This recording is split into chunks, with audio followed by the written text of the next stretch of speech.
What is a siding? In this sense, it's a railroad term used to describe a set of tracks where engines were often pulled to the side so others could get by, or train cars were often stored.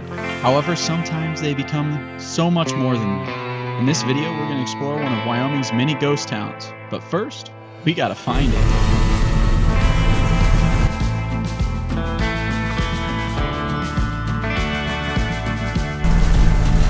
I was hoping it would just break. On top of this knoll was a large one-story ranch house.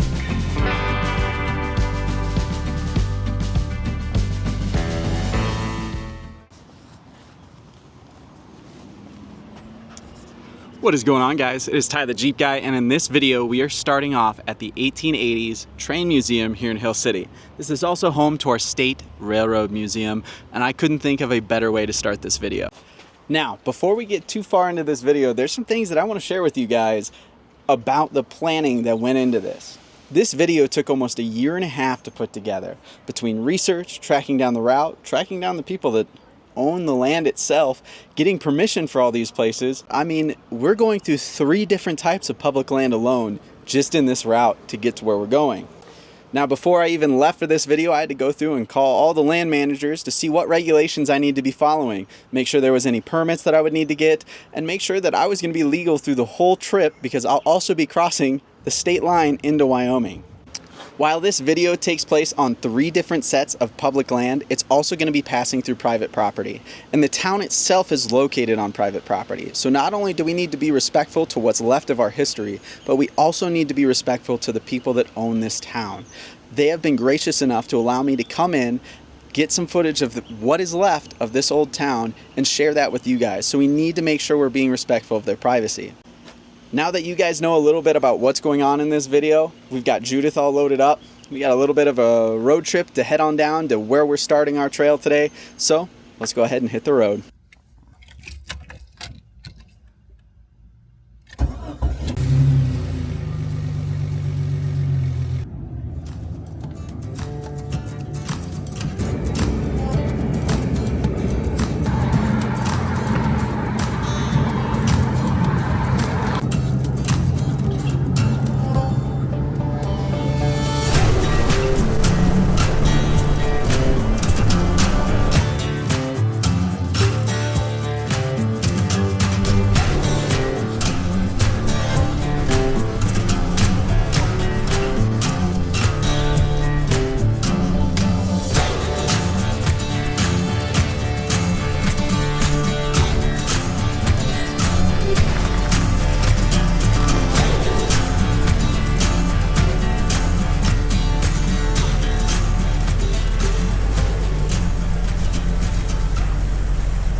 So, you can see me. We have made it onto the 2-track that we are going to be spending the next 75 miles on. I've pre-ran most of this. It's pretty mellow, kind of like what you see outside right now. You just got to take it slow to not rattle the Jeep apart. But overall, it is an incredibly scenic route. Now, is there easier ways to get to this place? Depends on who you ask. This one's just definitely the most fun.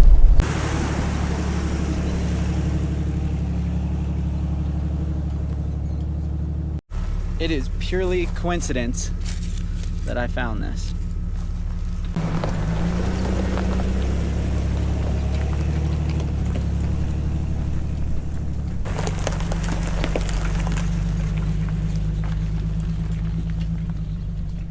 We are making just slow progress. I have a feeling that we're going to be setting up in either the dark or the rain by the time we get there, because yeah, just without rattling ourselves apart, this route is rough enough to keep us going slow, but not rocky enough to need like 4-low or anything like that. So we're going to keep on pushing, guys.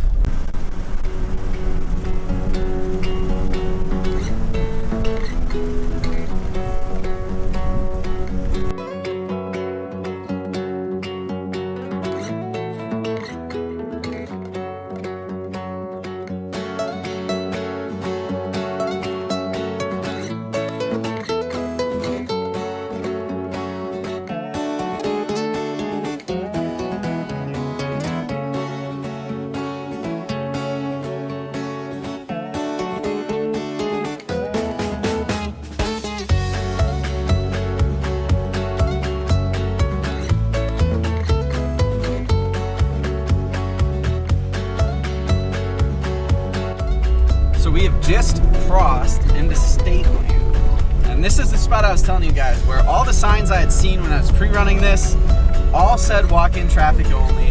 Everything I had found online said walk-in traffic only.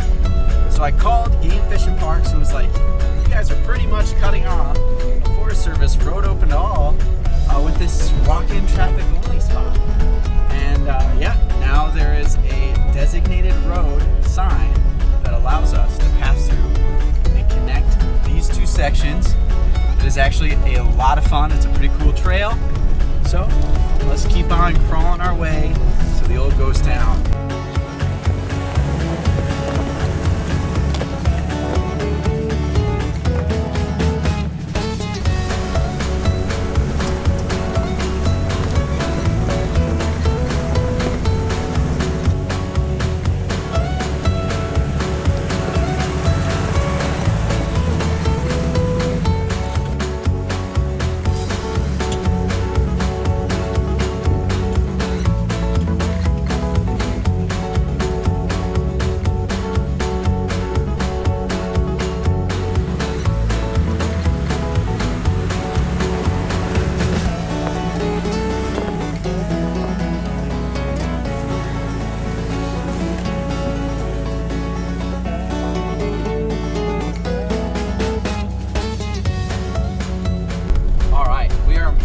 Our way through this trek, but this storm is right on top of us and we still have one of the most brutal canyons to get through.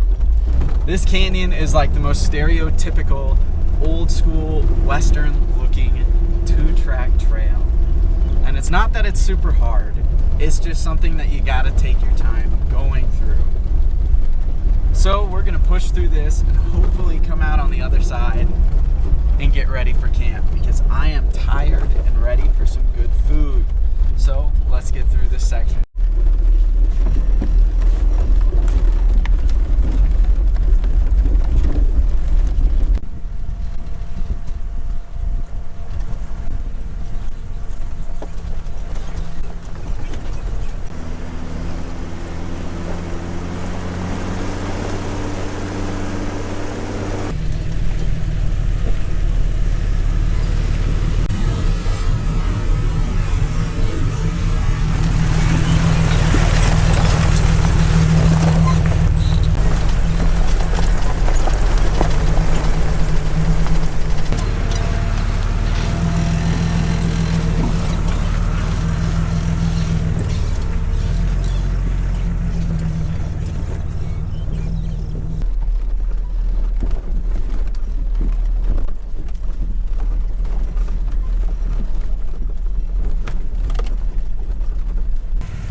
All right, we have officially made it to camp. Home for the night is set up.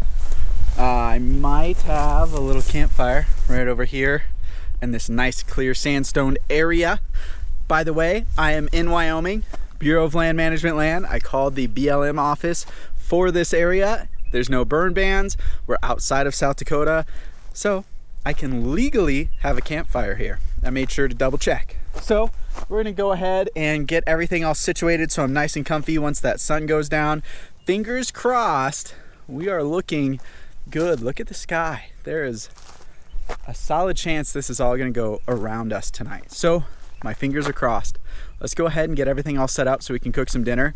And I've got a couple campfire stories I wanna tell you guys. So let's get comfy.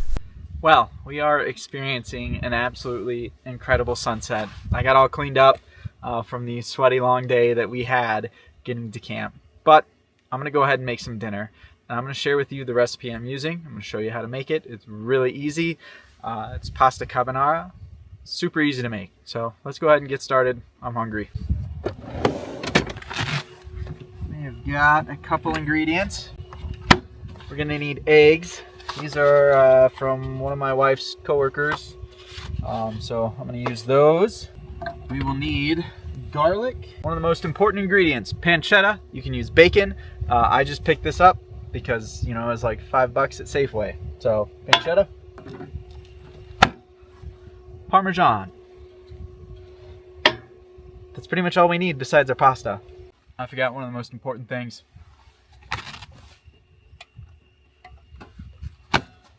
A beer. So while we are waiting for our water to boil and our pancetta to render, we are going to go ahead and make the sauce. Now the sauce is literally just egg yolks and Parmesan cheese. Now that we have our egg yolks, right, nice and beautiful, I'm going to grab my little chopsticks here. Always come up. Now, you want as much of the egg whites out. Again, this is just strictly the yolks. Look at that. Egg yolks and Parmesan. Ooh. Dang. We have got ourselves an absolutely beautiful sunset, guys. All right. Our watched pot is now boiling. In goes our pasta. How you cook the sauce itself, you are going to be using the residual heat from the pasta. So when we get closer to being done, I'm going to dump the egg and Parmesan mixture in with the pasta and let the heat from the pasta cook it. It is important you do this off heat because you can scramble the sauce and essentially you've just made pasta with scrambled eggs. So let's see if I can still do this. On that one, I'm going to add in our sauce. I said we want to be stirring it. Well, my bug just flew into that, so I'm going to ditch it. And I'm going to dump that in here. We had dinner. Pasta carbonara. And I also have a huge swarm of mosquitoes because of all the lights. So I'm going to kill all the lights, get the fire started, and we are going to talk about some campfire ghost stories. Well, we have our campfire, and I think it's only right that we share a campfire story. So, this is the story of a sighting turned town, turned ghost town. 20 miles south of here, at the base of one of these beautiful mountains, was a town named after a prospector and a pioneer in 1890. Now, this town was a railroad sighting. It had a water well, a tower, a pump house, and a coal chute. But as time went on, people discovered that this was the perfect place to load up their cattle to send to the auction. So eventually a dipping vat for the cattle arrived.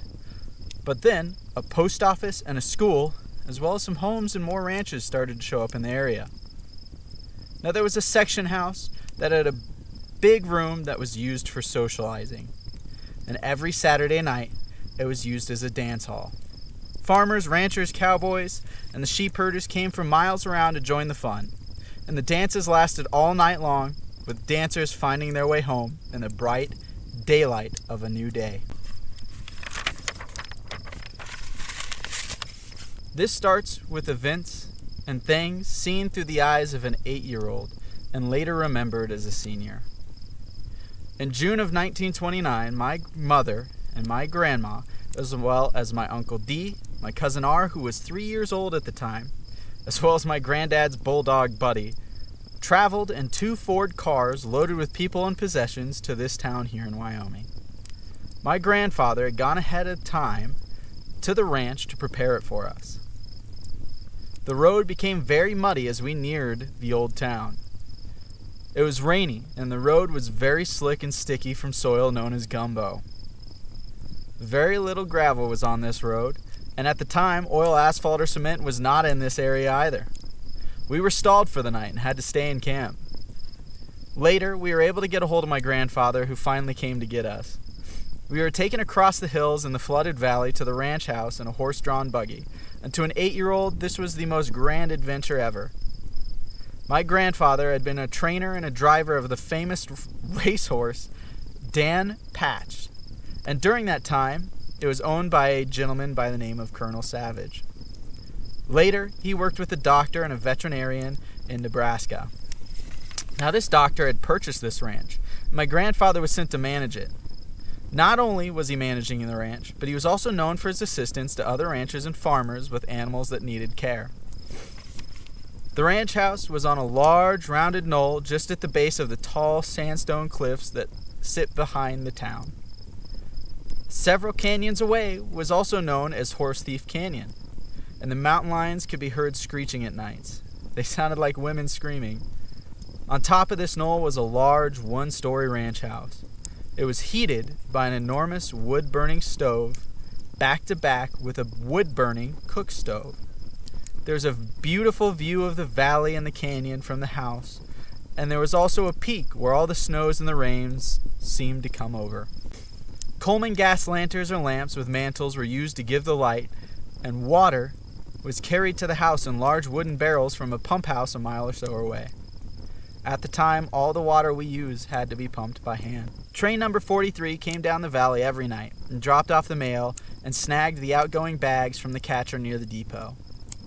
That was the way it was done unless passengers were getting on or off. My mother was appointed the postmistress, but later hired to teach the local school. The school was one large room, also situated on a knoll at the base of these mountains. It was heated by a large wood stove and lighted at nights by the Coleman lamps.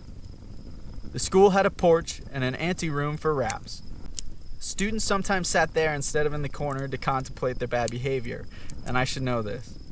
It could also brag about a nice piano, and students were bused to the school from the surrounding farms and ranches and the mountain sawmills.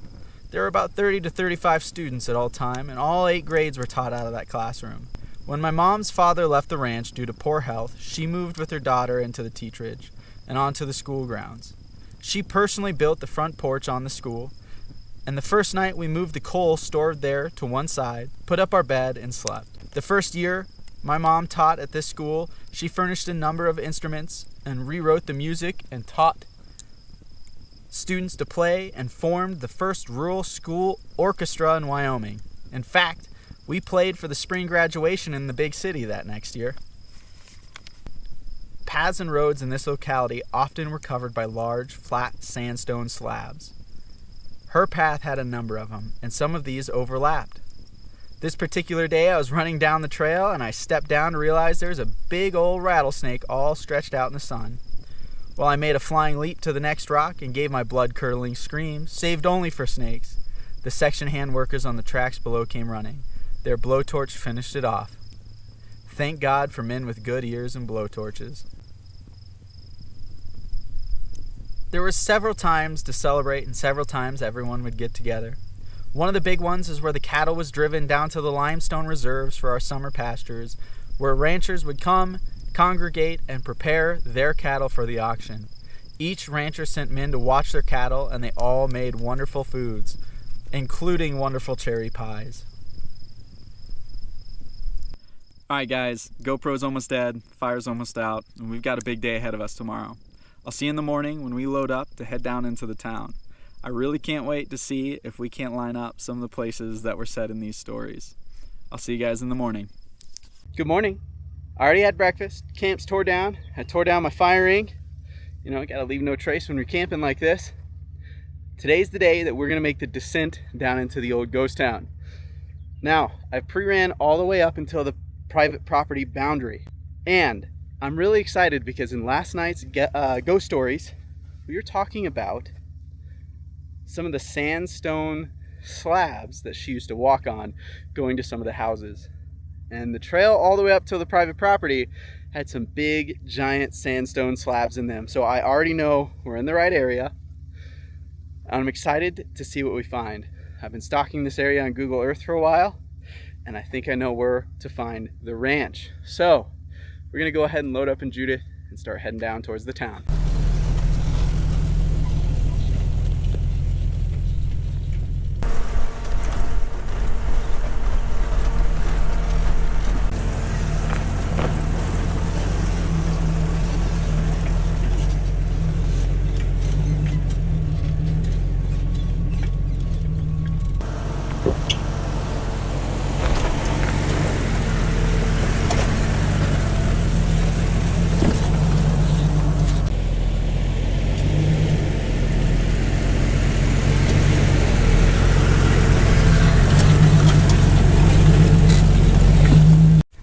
We have come across a downed tree, so I'm gonna see if we can't just rotate it out of the way. Worst case, we'll just winch it out of the way. But so to get it out of the way without being a nuisance to others, I just did a snatch box, so it'll pull it that way. So let's go ahead and get this thing done.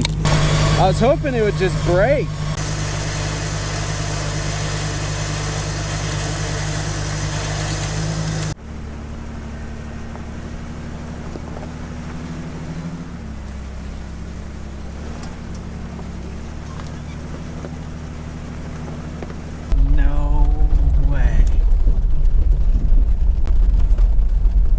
There it is, sitting on a little bluff,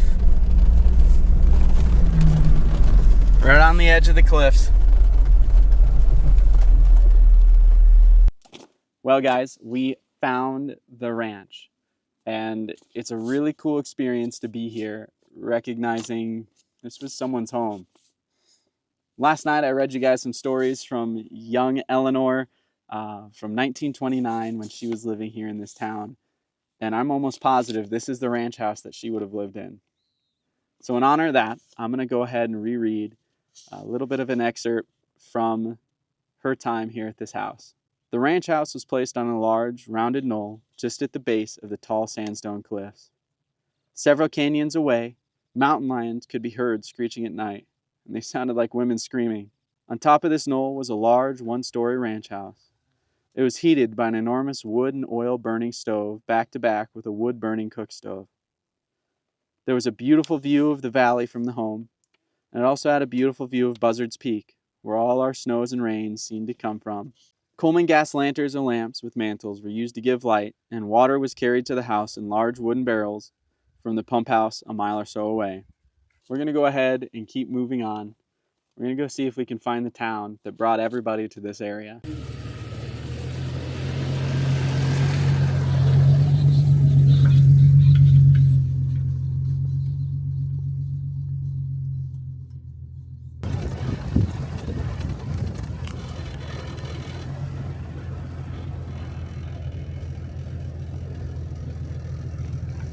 Well, we have found our ghost town, and unfortunately, there's not much left.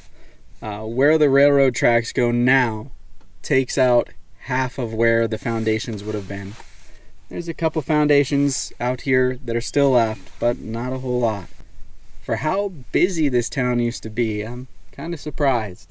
It's still really cool to sit here and have lunch at a place where people used to live their everyday lives. Now, this town did have a pretty good run. The area was founded by ranchers around 1890. Then, June of 1907, the town got its first post office. There was a school, a dance hall, there was the pump house and the coal chute. There was a dipping vat for cattle. This place was mainly based around the railroad. Time moves on. August 15th, 1945. This town lost its post office, which is typically the final stake in the grave of towns, especially that time period. I had quite the adventure in this video. We got to run some backcountry trails that proved to be a lot more brutal than I anticipated. We got to race a thunderstorm to camp. We spent the evening telling stories of days gone by and watching trains zoom by the valley below of where the town once was. We had to come down and visit what was left. But now it's time for me to start finding my way out of here. Quite frankly, I kind of wonder when the last time someone ate lunch down here was. On that note, hopefully this is enough to get me back to town. Well, while we're here, first off, I want to say thank you to the people at the Weston County Museum in Wyoming. They were a huge help in all the information and the photos that I got to share with you guys today. I had a lot of fun working with them, and it wouldn't have been possible without their help. Now, most importantly, I need to thank the landowners for allowing me to come out and see what was left of the town. Not only did they let me come out there and see it, but they allowed me to film this video for all of you guys to watch. So, to be respectful to them and their privacy, if you know exactly where I was in this video, kind of keep that secret between us. You know, we got to respect the privacy of them and the town. Once again, it is on private property. Well, with that being said, hopefully this 3 gallons is enough to get me back to town. So, you guys already know the drill. Get on out there and keep on Jeeping on.